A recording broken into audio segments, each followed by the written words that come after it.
Hello and welcome back to the CNN. This is Hemant Bhatt with the top ground report, COVID-19 revolution and GST economy, etc. etc.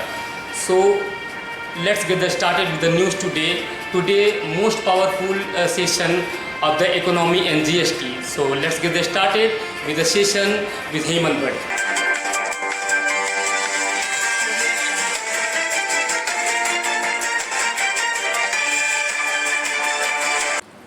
Sir सबसे पहले बहुत बहुत स्वागत है आपका CNN में। और हम सबसे सेशन की शुरुआत से पहले हम चाहेंगे कि आप खुद ही देशवासियों को और यहाँ इस राज्य के रहने वाले लोगों को अपना परिचय दें, क्योंकि आप किसी पहचान के मोहताज नहीं। आप एक ब्यूरोक्रेट हैं और जिस प्रकार से भी आप आज सेवाएं प्रदान कर रहे हैं, ये एक चुनौती भरा कार्य है। तो कोविड-19 रेवोल्यूशन में किस प्रकार से सेवाएँ प्रदान हो रही है, आप सबसे पहले अपने परिचय के साथ में अपनी बातों को रखें। धन्यवाद हेमंत। मेरा नाम मैं निशित गोयल हूँ, मुख्य आयुक्त रांची जोन CGST एवं सेंट्रल एक्साइज। जी, रांची जोन जब हम कहते हैं तो रांची जोन में दो राज्य आते हैं, बिहार राज्य और झारखंड राज्य। तो इस परिक्षेत्र का नाम दिया है रांची परिक्षेत्र, जिसमें दो राज्यों का GST एवं सेंट्रल एक्साइज का कार्य देखा जाता है। इसका कार्यालय यहाँ पटना में है, जबकि क्षेत्र जो है रांची या झारखंड पूरा मिला करके। इस समय बड़े संकट की घड़ी अब तो टल गई है या ख़त्म होने वाली है, लेकिन पिछले 2-3 माह से संकट की घड़ी पूरे देश पर आई हुई है। जो कोरोना या कोविड की बीमारी है या इसका वायरस है, ये धीरे धीरे फैल गया था हमारे देश में, जिसको कि रोकथाम करने के लिए, इससे निपटने के लिए, इससे लड़ाई करने के लिए, इसकी रोकथाम करने के लिए, जिसमें कि ये और ज़्यादा फैले नहीं, तो केंद्रीय सरकार और राज्य सरकारों ने बहुत सारे कदम इस बारे में लिए, जिसमें से कि सबको ज्ञात है कि लॉकडाउन करने की शुरुआत हुई, जिसमें कि लोग अपने अपने घरों में रहेंगे और ज़्यादा मिलेंगे जुलेंगे नहीं, एक सोशल डिस्टेंसिंग मेंटेन करेंगे यदि मिलेंगे भी, और साथ में वायरस को, इन्फेक्शन को, संक्रमण को फैलने न देने के लिए मास्क का प्रयोग करेंगे, हाथों को अल्कोहलिक सैनिटाइज़र से साफ़ करेंगे या साबुन से हाथ धोएंगे। इस तरह के बहुत सारे कदम और कार्य हेल्थ मिनिस्ट्री ने, स्वास्थ्य मंत्रालय ने हम सबको बताए थे, जिनका कि पूरा निर्वाह भी किया गया है। और जी सर, हाँ, if you don't mind sir, thank you so much for your awareness and explanation also. Sir, एक सेशन की शुरुआत में सबसे पहला जो मुद्दा है वो GSTR 3B को लेकर के है। पूरे देश में ट्विटर पे ट्रेंड चल रहा है, और ख़ास तौर पे इस आर्थिक क्राइसिस में, जो इकोनॉमी की क्राइसिस है, इसमें सबसे बड़ा मुद्दा है कि जो GST पेयर है, जो GST भरने वाले लोग हैं, वो इस समय एक अलग स्थिति से गुजर रहे हैं। तो वो ये चाहते हैं कि 1 जुलाई 2017 से लेकर के जनवरी 2020 तक के बीच में जो लेट फी का जो प्रावधान किया गया है GST काउंसिल के द्वारा, वो वापस लें या वो उसको इस समय के लिए उसको हटा दिया जाए। तो हम इस पे चाहेंगे कि आप एक बार बताएं कि क्या आपके राज्य में और रांची जोन के जो लोग हैं, जो व्यापारी हैं, जो GST पेयर हैं, उन्होंने कोई ऐसी कंप्लेन की है या नहीं की है, और GST काउंसिल को लेकर के ऐसी कोई सूचना आई है नहीं आई है? क्योंकि उन्होंने बोला था कि हम अगली मीटिंग में इसको लेकर के बात करेंगे, जब ट्विटर वगैरह पे उसका ट्रेंड करवाया गया था। तो इसको लेकर के क्या मुद्दा है, मतलब सही तर्क क्या है, क्या होना चाहिए, अभी हो क्या रहा है? देखिए, जहाँ तक GST का सवाल है, मैं लेट फ़ी के मुद्दे पे भी अभी आऊँगा जी। जहाँ तक कि पूरे देश का ही सवाल है, सिर्फ राज्यों का सवाल नहीं है, ये सिर्फ बिहार या झारखंड की बात नहीं है, पूरे देश में ये संक्रमण का आक्रमण रहा है, जिसकी वजह से पूरे देश में इकोनॉमिक एक्टिविटी कुछ घट गई है जी। अगर हम अपने आंकड़े देखते हैं, रांची परिक्षेत्र के आंकड़े देखते हैं, तो हमारा जो राजस्व एकत्रित करने का था, मार्च में हमारा राजस्व लगभग 40% कम मिला है हमें जी। अप्रैल में हमें लगभग 90% कम मिला है पिछले साल के सेम समय के कंपैरिजन में जी। और मई के माह में फिर से हमें करीब 37% की कमी मिली है अब हमें आशा है कि जून में और आगे चल करके हमारा राजस्व बढ़ेगा, क्योंकि जितनी इकोनॉमिक एक्टिविटी है जो रिटेल की है या मैन्युफैक्चरिंग की है या सर्विसेज की है या जीएसटी में जितनी भी एक्टिविटीज आती हैं, ये सब शुरू हो रही हैं। अब जब जब जीएसटी में कोई भी कमी आई है या कोई भी संकट देश पे आया है या संकट आया है हमारे जीएसटी के करदाताओं पे, तो हमेशा केंद्रीय सरकार ने और राज्य की सरकारों ने ऐसे कदम आगे बढ़ाए हैं जिनसे कि इन संकटों से उबरा जा सके, जिससे कि करदाता को किसी भी तरीके की कोई परेशानी ना झेलनी पड़े, ना उनके सामने आए। देखिए सर, आज तो प्रॉब्लम है करदाताओं के पास, बहुत सारी प्रॉब्लम्स है। हाँ। तो इसी वजह से तो वो लेट फी को लेकर के मुद्दा रख रहे हैं कि उनको बच जाए एक बार लेट फी देने से। मैं उसी पे आ रहा हूँ जी कि आज भी जो जीएसटी काउंसिल है, हर तरीके का निर्णय जीएसटी के बारे में, जीएसटी का जो लॉ बना हुआ है, जो प्रोसीजर बना हुआ है, जो नीति बनी हुई है, उसमें अगर कोई चेंज होना है, कोई अमेंडमेंट होना है, तो उसका प्रोसीजर इस प्रकार का है कि जीएसटी काउंसिल उस बारे में निर्णय लेती है। और जीएसटी काउंसिल की मीटिंग्स जो हैं वो रेगुलर टाइम पे होती रहती हैं। अब चूंकि देश में संक्रमण की स्थिति बनी हुई थी, कोरोना वायरस कोविड की स्थिति बनी हुई थी, इसलिए जीएसटी काउंसिल की बैठकें उतनी नियमितता से नहीं हो पा रही हैं, लेकिन अब आगे होंगी। जी, जहाँ तक आपके लेट फी के प्रश्न का सवाल है कि लेट फी जो लगाई गई है कुछ रिटर्न्स के ना भरने पर, समय से ना भरने पर करदाता को एक फ़ीस देनी पड़ेगी जो कि लेट फीस है, देरी करने के कारण की फ़ीस है। जी जी जी।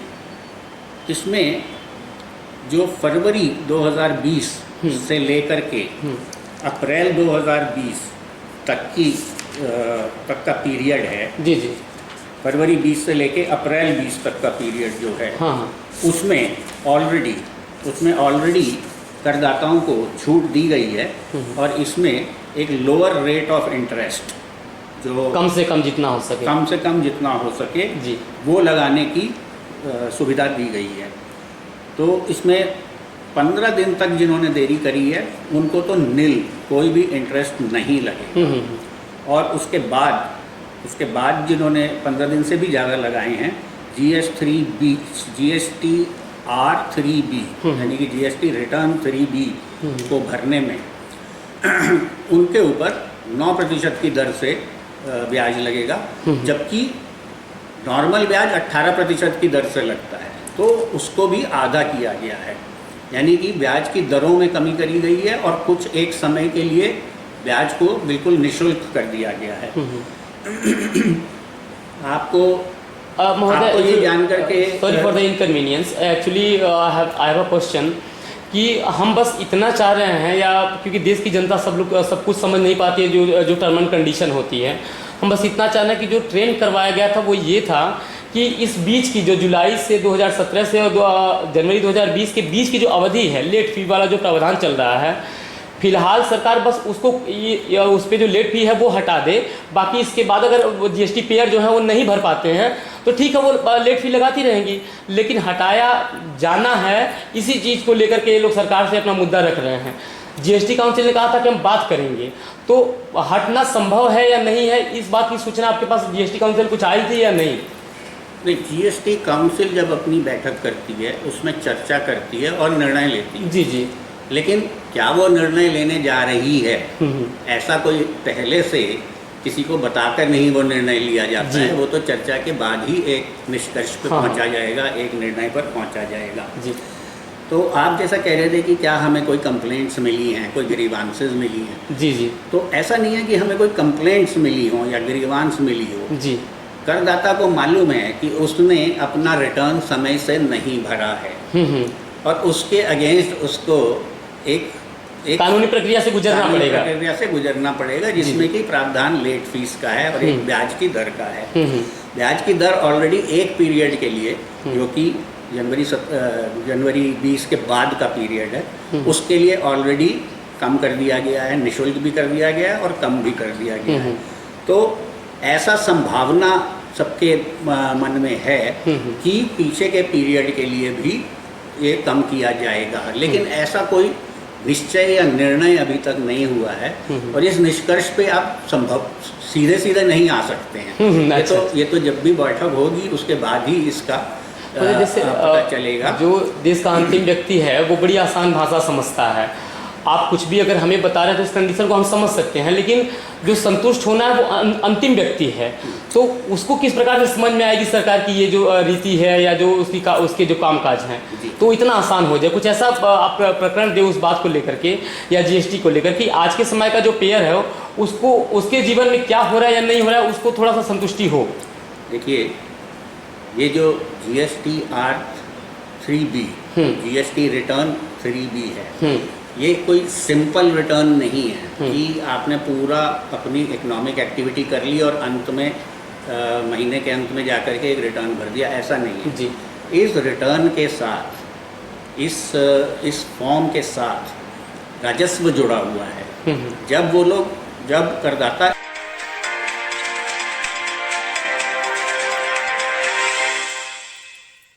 सरकार के पास आता है जी, तो ये प्रक्रिया जुड़ी हुई है और इसी वजह से इसमें लेट फीस लगाना और उसको थोड़ा सा स्ट्रांगली फॉलो करना एक डिपार्टमेंट की और सरकार की मजबूरी भी है और ज़रूरत भी है। जी। क्योंकि यदि हम इस पे इंसिस्ट नहीं करेंगे कि आप GSTR 3B फार्म भरिए, उसको अपलोड करिए, तब तक हमारे पास राजस्व ही नहीं आता है। जी। और आप जानते हैं कि इस संकट की घड़ी में राजस्व की कितनी ज़रूरत है। इस समय पहले से ज़्यादा खर्चा सरकार को करना पड़ रहा है, क्योंकि हर प्रकार की अवेयरनेस प्रोग्राम को लेकर के अवेयरनेस प्रोग्राम है, आपको हर प्रकार की सुविधा लोगों को प्रोवाइड करनी है, मेडिकल केयर प्रोवाइड करनी है और हर तरह से इस बीमारी से जूझने के लिए, लड़ने के लिए, रिसर्च करने के लिए और दवाइयाँ बनाने के लिए आपको पैसे की ज़रूरत पड़ती है। तो राजस्व की इस समय महत्वता और ज़्यादा बढ़ गई है नॉर्मल पीरियड से। और इस दौरान यदि टैक्स पेयर अपना रिटर्न ही नहीं भरेगा तो राजस्व भी नहीं आएगा। बिल्कुल सही। लेकिन फिर भी करदाता की परेशानियों को देखते हुए पहले भी काउंसिल ने ये निर्णय लिए हैं जो कि करदाता के फेवर में निर्णय लिए गए हैं। आगे भी इसी तरह का ट्रेंड बनेगा रहेगा, लेकिन हमें इंतज़ार करना पड़ेगा GST काउंसिल के निश्चय का, निर्णय का। हाँ, सेशन की थर्ड प्रश्न के साथ चलते हैं और एक सबसे महत्वपूर्ण प्रश्न है सर, ये जो भी प्रश्न है एज ए ह्यूमन बीइंग है, क्योंकि जो कोविड-19 से पूरा संसार इस वैश्विक महामारी से लड़ रहा है, ये कोई समाज का कोई भी ऐसा व्यक्ति नहीं जो इससे अछूता है या उसके मन में इस बात को लेकर के डर नहीं है। तो अपने पर्सनल दायित्वों से ऊपर उठ करके आज आप फैमिली से जब भी आते हैं अपने ऑफिस में, तो अपने ऑफिस के लोगों को, अपने कलीग्स को और सभी लोग अपनी पर्सनल ज़िंदगी की चुनौती से किस प्रकार से लड़ रहे होते हैं। जीवन कैसा अभी आप लोगों का जो ब्यूरोक्रेट है खास करके?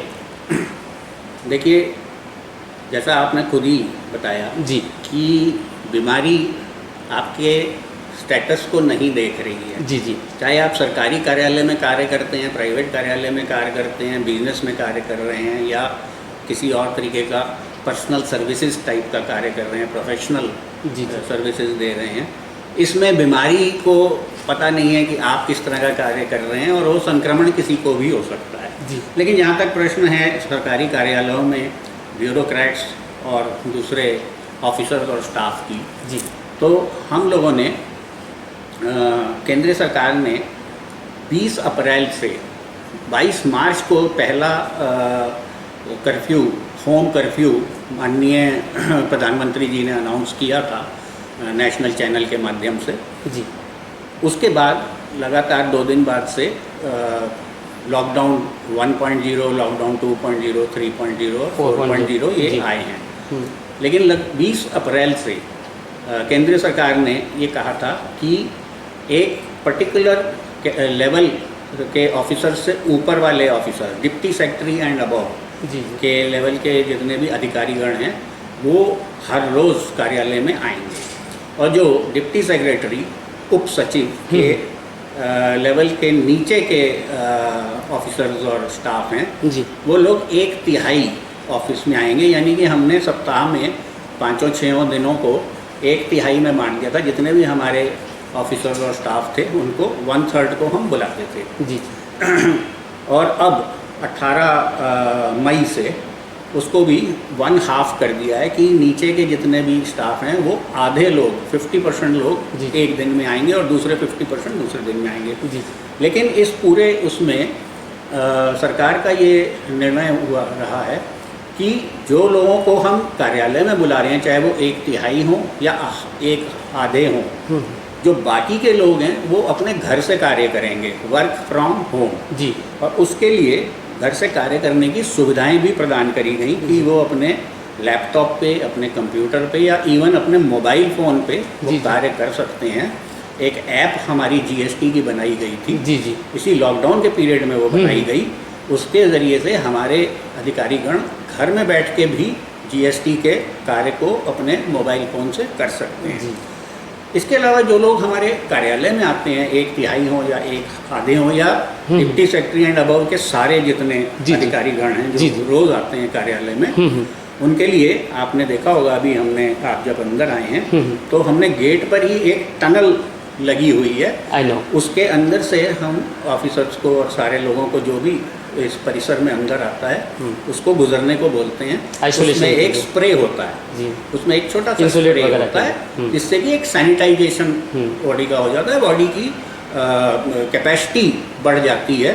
मतलब जो अदर से कहीं से वायरस वगैरह हैं या कहीं से अगर कोई शरीर पे, कोई कपड़े पे इन्फेक्शन वगैरह है तो वो खत्म जाए, वायरस का जो प्रकोप है वो खत्म हो जाए। खत्म हो जाएगा। जी जी। और इसको दूसरे शब्दों में कह सकते हैं कि उस व्यक्ति की इम्यूनिटी थोड़ी बढ़ गई, हाँ हाँ, सैनिटाइज हो जाता है उसका वो। सैनिटाइज हो गया जी। तो उसकी एक तरह से इम्यूनिटी थोड़ी बहुत बढ़ी, लेकिन हाँ उसकी सैनिटाइजेशन बॉडी या कपड़ों की ऊपर से हो गई।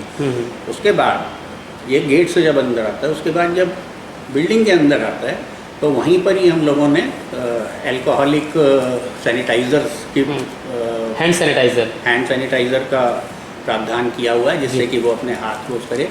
और टेम्परेचर लेने का प्रावधान भी है, तो उसका हर एक का हैंड गन से टेम्परेचर लिया जाता है। थर्मल स्कैनर से पता चल जाता है कि किसी को तेज़ बुखार तो नहीं है।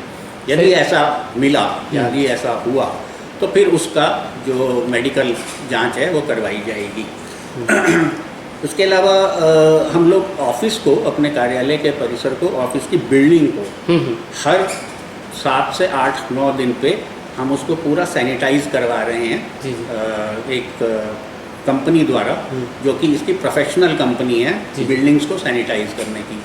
उन्होंने हमें ये बोला हुआ है कि जब वो एक बार हमारी बिल्डिंग को सैनिटाइज करते हैं, जिस कार्य में करीब 5 घंटे लग जाते हैं ऊपर से नीचे तक, 6 फ्लोर्स को सैनिटाइज करने में, उन्होंने ये कहा है कि हमारा एक बार का सैनिटाइज 12-15 दिन चलेगा। तो 15 दिन पे आप फिर से दूसरा करवा लीजिए। मतलब 15 दिन तक वो प्रोटेक्ट रहेगा। लेकिन प्रोटेक्ट रहेगा, उन्होंने इस बात की हमें गारंटी दी हुई है। जी जी। लेकिन हम रुकते नहीं हैं 15 दिन, हम 10 दिन पे 8 या 9 दिन पर फिर से एक बार करवा लेते हैं, ताकि आपने सुना सर को, और नीतीश सर के बारे में मैं बिल्कुल कुछ कहना नहीं चाहूँगा, क्योंकि अपने आप में एक व्यक्तित्व है, बड़ी सहज भाषा और एक अलग बैकग्राउंड से। यह राजस्थान अलवर से है सर, आप लखनऊ से, यूपी के लखनऊ, सॉरी, इनका ट्रांसफ़र सर का जो स्थानांतरण हुआ है वो राजस्थान के अलवर से हुआ है और अभी पटना में है, बिहार के, लेकिन यूपी के लखनऊ से रहने वाले हैं। लेकिन एक जो ब्यूरोक्रेट होता है उसका जो परसेप्शन होता है लोगों का, लोगों के अंदर एक डर होता है कि अगर हम वहाँ तक पहुँचते हैं अपनी बातों को रखने के लिए तो पता नहीं हमारी बातें सुनी जाएंगी या नहीं सुनी जाएंगी। मैं आपको बताना चाहूँगा कि अगर आप समझते हैं एक ब्यूरोक्रेट को तो आपको समझना चाहिए, क्योंकि वो एक बहुत अच्छे व्यक्तित्व होते हैं और वो सब कुछ सर के अंदर है। सर बहुत अच्छा लगा मुझे आपसे मिल करके, और आई होप सभी जो जितने भी लोगों ने ये सेशन देखा होगा वो जीएसटी को समझ पाएंगे, और जीएसटी से जो अभी डर था लेट फी को लेकर के, और भी बहुत सारी बातें थी, उन सारी चीज़ों को लेकर के वो समझ पाए होंगे। और बहुत बहुत धन्यवाद सर आपका, थैंक यू सो मच। आपका भी बहुत धन्यवाद, CNN का बहुत thank you so much sir. तो आप देखते रहे CNN, बहुत बहुत धन्यवाद।